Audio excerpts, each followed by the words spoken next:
go live to Perth, where Peter Dutton is speaking.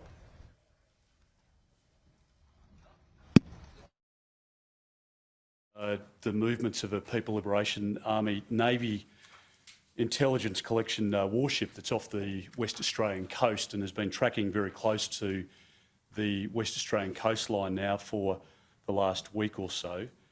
Obviously, it's been the policy of this government that we've provided updates on a number of occasions now in relation to the movements of these vessels and an increasing number of movements and presence in the Australian waters of these PLA Navy vessels. We've provided some information to you which shows the fact that this People Liberation Army Navy vessel has come as far south as any of these vessels has in the past, south of Exmouth. Now, the patrol and the way in which it's hugged the coastline in Western Australia is demonstrated in the diagram that we've given to you. But as you can see, it's come into the Australian exclusive economic zone. Its intention, of course, is to collect intelligence right along the coastline and has been in close proximity to military and intelligence installations on the west coast of Australia. It's sighted as at 0600 hours this morning, 250 nautical miles northwest of Broome and tracking northeast at 12 knots.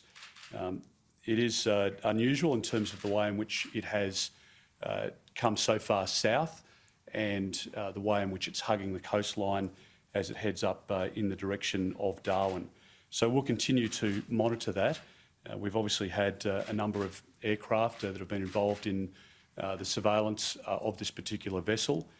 It's unusual that there wouldn't be notice given to the Australian authorities about the activities and the particular course that this vessel is taking, but that's the way that it is at the moment. I also wanted to just provide a couple of comments in relation to the floods in southeast Queensland and potentially in northern New South Wales as well.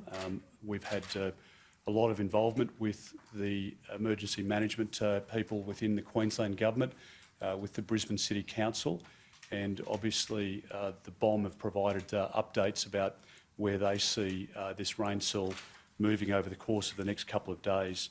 I've asked the Chief of the Defence Force to make sure that we have equipment and personnel ready to respond to any request made by the Queensland Government. At the moment, we have up to 630 personnel who will be able to move quickly to provide a response.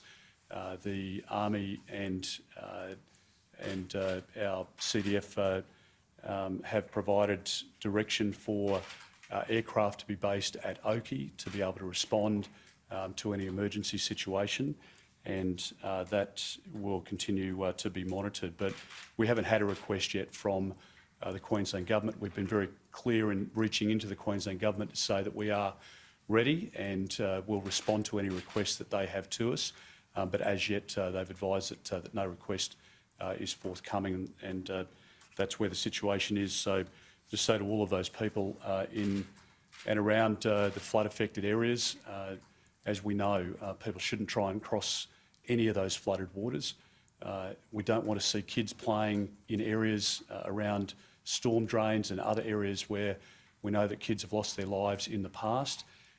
We want to make sure that people heed the advice from the Bureau of Meteorology website and to listen to the information that's being provided by emergency management in Queensland. That's the most up-to-date information that you can get if you look at their website, and just pay real attention.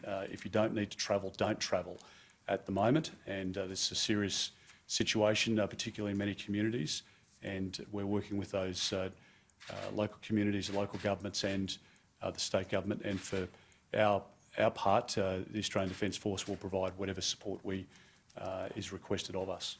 I'm happy to take any questions.